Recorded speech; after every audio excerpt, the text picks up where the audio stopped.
berkaitan dengan munculnya gerakan Syiah yang nampaknya perkembangannya sudah sangat merisaukan karena mereka menjadikan sasaran-sasaran objeknya itu adalah umat kita ahli sunnah wal jamaah. Karena itu pentingnya kita menjelaskan tentang apa itu Syiah, bagaimana sejarahnya, dan apa perbedaannya dengan ahli sunnah wal jamaah.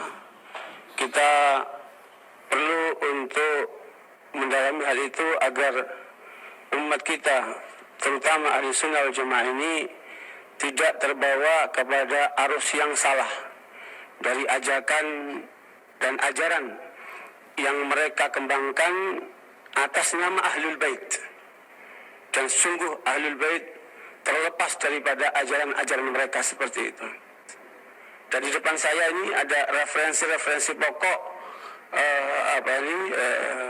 Syiah di dalam menjadikan sumber dari keyakinan mereka. Ya, terutama yang paling mereka agungkan adalah Al-Usul Minal Kafi. Ini rujukan utama mereka dari 4 rujukan. Karena jumlahnya banyak, saya nggak bawa semuanya. Ini hanya sebagian untuk menjawabkan rujukan mereka yang pokok, sehingga kita tidak dikatakan hanya membaca dari sumber sekunder. Sebenarnya kita punya sumber-sumber primer yang menggambarkan bagaimana tentang hakikat Syiah itu. Kemudian ada lagi yang namanya Man la yahdurul faqih. Kemudian ada lagi namanya Tahdzib. Dua-duanya karangan Tusi. Kemudian ada namanya Al-Istibsar. Yang keempat itu rujukan mereka kalangan Al-Qummi. Yang empat-empat ini rujukan utamanya orang-orang Syiah itu. Nah, dari rujukan-rujukan mereka dan juga rujukan-rujukan yang lainnya yang menjadi sangat banyak sekali berkembang dari tulisan mereka itu, menyebutkan bahwa Syiah ini muncul pada awal sebelum Nabi. Ya. Tetapi kemudian ada juga yang berpendapat Syiah ini muncul di saat Rasulullah hidup. Nah, tentunya dua pendapat ini tidak akurat dan berlawanan dengan sejarah itu sendiri. Kalau ini adalah rujukan seluruh ulama Syiah di dalam menetapkan adanya pengurangan dan penambahan dalam Al-Quran. Ini kitab asli. Namanya Faslul Khitab fi Tahrif Kitab Rabbil Arbab. Yang kemudian membawakan 1045 riwayat yang menyatakan adanya penambahan dan pengurangan terhadap Al-Quran. Nah, ini sangat berbahaya betul ini. Dan ini diakui oleh mereka. Sampai sekarang tidak ditolak oleh mereka. Nah, kemudian ada cara mereka di dalam mendekati orang-orang ahli sunnah menggunakan buku-buku yang khusus ditujukan kepada ahli sunnah. Di sana mereka gunakan cara-cara pendekatan untuk menutupi semua kelemahan-kelemahan Syiah. Nah, ini model-modelnya nih. Saya dapat ini dari kedutaan Iran ini. Ya. Kemudian Hadiyah Syiah ini juga termasuk ini adalah buku rujukan orang-orang Syiah yang ditujukan kepada ahli sunnah. Jadi mereka punya siasat. Nah, ini seperti ini. Ya, Dr. Muhammad Tijani Samawi ini pembohong besar yang bukunya udah banyak diterjemahkan dari bahasa Indonesia, termasuk kemudian kutemukan kebenaran. Itu menyimpang buku itu dan bohong besar.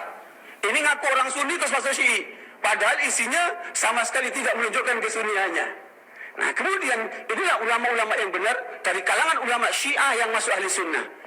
Di antaranya Ayatollah Al-Uzma Abul Fadl Al-Burqi. Ini cukup mengalami penyiksaan di Iran beliau itu. Sampai meninggal dalam keadaan sangat-sangat tertekan beliau. Kemudian ada juga ulama mereka yang hakim di tempat mereka di Iran sana, yang kemudian dibunuh oleh mereka karena keluar dari Syiah dan membongkar Syiah. Terakhir adalah seorang ulama dari Irak, yang kemudian beliau ini saya dengar terakhir juga dibunuh oleh mereka, yang menulis kitab Billahi Tsumma Litarikh. Ini muridnya langsung Khomeini. Bahkan beliau mengungkapkan bagaimana Khomeini telah melakukan mut'ah di depan dia dengan anak kecil umur 4 atau 5 tahun. Dan beliau sampaikan dalam bukunya ini. Sesuatu hal yang sangat tidak masuk akal dilakukan oleh seorang tokoh seperti dia itu kan. Nah, ala kulli hal, dari apa yang dipaparkan tadi, bahwa kita temukan dari sumber-sumber Syiah, rata-rata mengakui Syiah itu muncul pada masa Rasulullah SAW.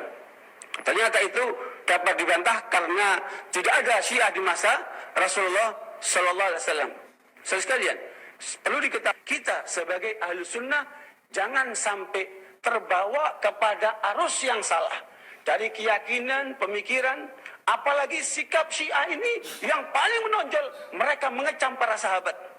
Buktinya Anda akan lihat luar biasa betul. Tulisan dan pengakuan orang Syiah dari Indonesia.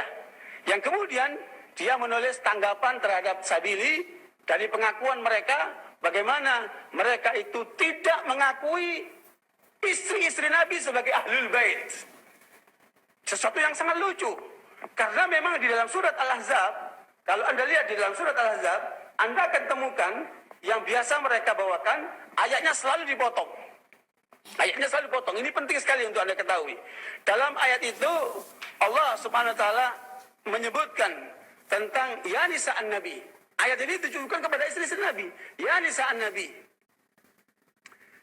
Lastunna ka'ahadin minan nisa. Ini taqaitunna fala takhawa'na bil qawli fayatma alladhi fi qalbi marad wa qulna qawlan ma'rufa.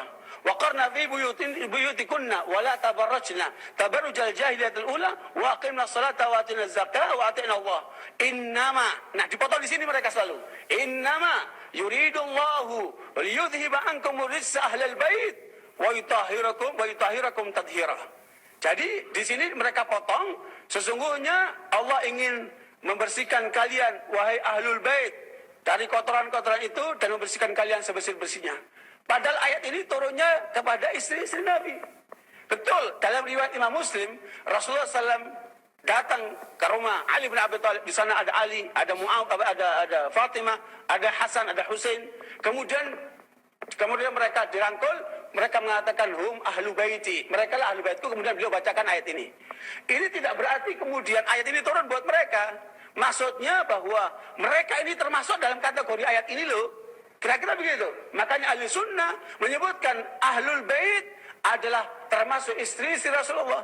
Perhatikan ayat-ayat tentang ahlul bait dalam Al-Quran. Semua kaitannya dengan keluarga, termasuk istri dan anak. Bagaimana kemudian mereka mengeluarkan istri dari keluarga Rasulullah Sallallahu Alaihi Wasallam? Sesuatu yang sangat bertentangan dengan Al-Quran, dan itulah hakikat daripada orang Syiah itu yang kategorinya ahlul ahwa.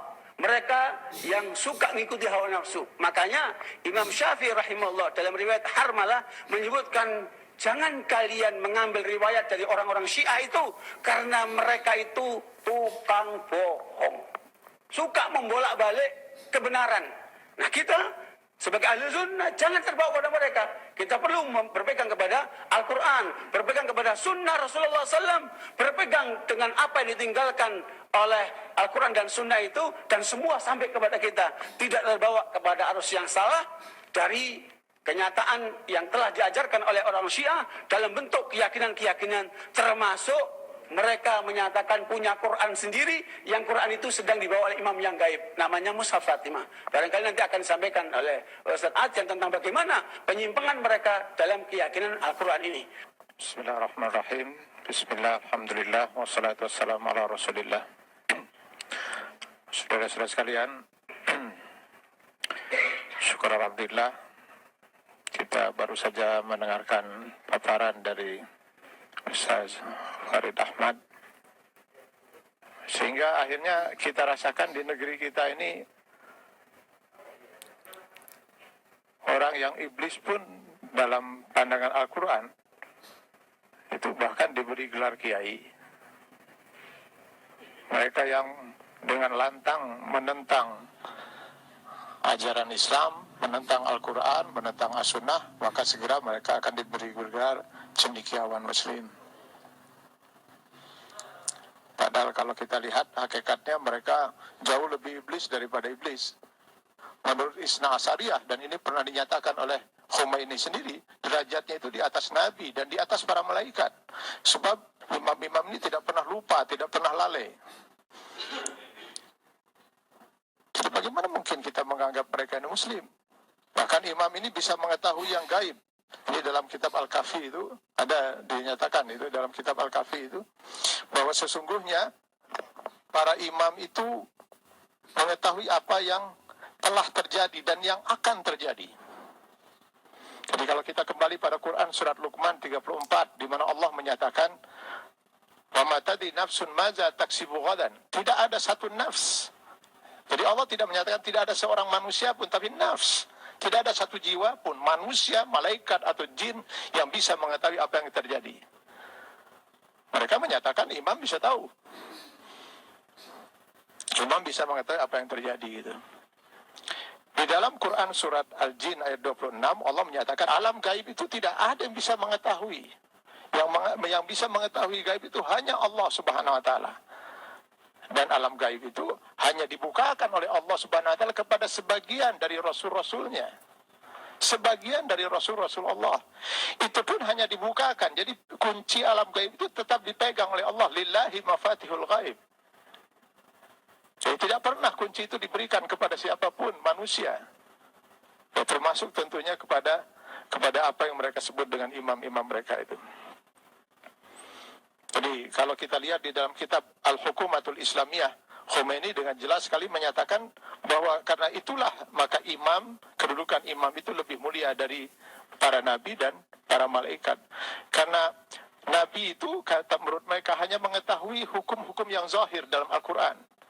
Sedangkan imam itu mengetahui yang batin. Jadi karena itu makanya imam bisa menghalalkan dan mengharamkan. Menghalalkan yang diharamkan Allah dan mengharamkan yang dihalalkan Allah Subhanahu wa taala.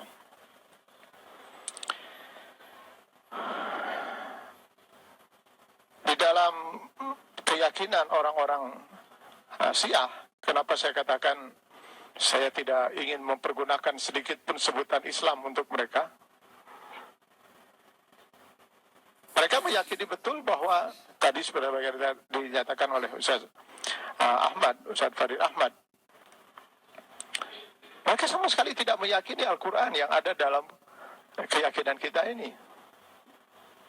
Bahkan mereka meyakini ada Mushaf Fatimah.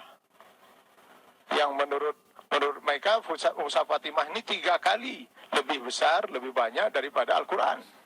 Dan mereka katakan tidak ada satupun yang sama dengan Al-Quran yang ada di tangan kita. Jadi bagaimana kita mau menyebutkan mereka itu adalah Muslim? Tadi disebutkan juga dalam kitab Faslul Khitab fi Isbati Tahrifil Kitab Rabbil Arbab ya. Itu ada bukunya. Itu bisa dilihat bahwa mereka mengutip satu riwayat dari Khomeini juga yang menyatakan dalam buku ini bahwa dalam buku tersebut ada sekitar 2.000 riwayat dari buku-buku Syiah yang menyatakan bahwa Al-Quran yang ada di tangan kita ini sudah tidak suci. Jadi dari sisi keyakinan mereka terhadap Al-Quran sudah pasti sangat sesatnya gitu. Begitu juga dalam sisi keyakinan mereka tentang sunnah Rasulullah SAW. Maka mereka pun tidak meyakini keberadaan sunnah yang kita yakini. Semua hadis sahih yang kita yakini kesahihannya pun mereka tentang. Termasuk hadis sahih Bukhari, Muslim dan sebagainya. Karena kenapa? Karena menurut keyakinan mereka, setelah Rasulullah SAW wafat, tidak ada satupun yang bertahan dalam keislamannya. Semuanya kafir. Kecuali 3 orang yang mereka sebut masih Muslim itu. Yang salah satunya adalah orang Persia. Karena mungkin karena dia orang Persia itu Salman Al-Farisi. Lalu Abu Dzar Al-Ghifari, itu yang dianggap oleh mereka masih Muslim itu. Jadi semuanya itu kafir. Para sahabat itu termasuk Abu Bakar, Utsman. Sehingga akhirnya mereka tidak meyakini semua hadis-hadis yang diriwayatkan dari para sahabat itu. Mereka menafikan semua hadis-hadis itu. Memang kalau kita lihat dalam perkembangan Syiah di Indonesia ini, saya pernah mengikuti pola pemikiran mereka. Tidak mereka secara frontal seperti itu. Mereka menyerang hadis-hadis Sahih Bukhari dan Muslim seperti misalnya dengan saya pernah membaca transkrip pembinaan salah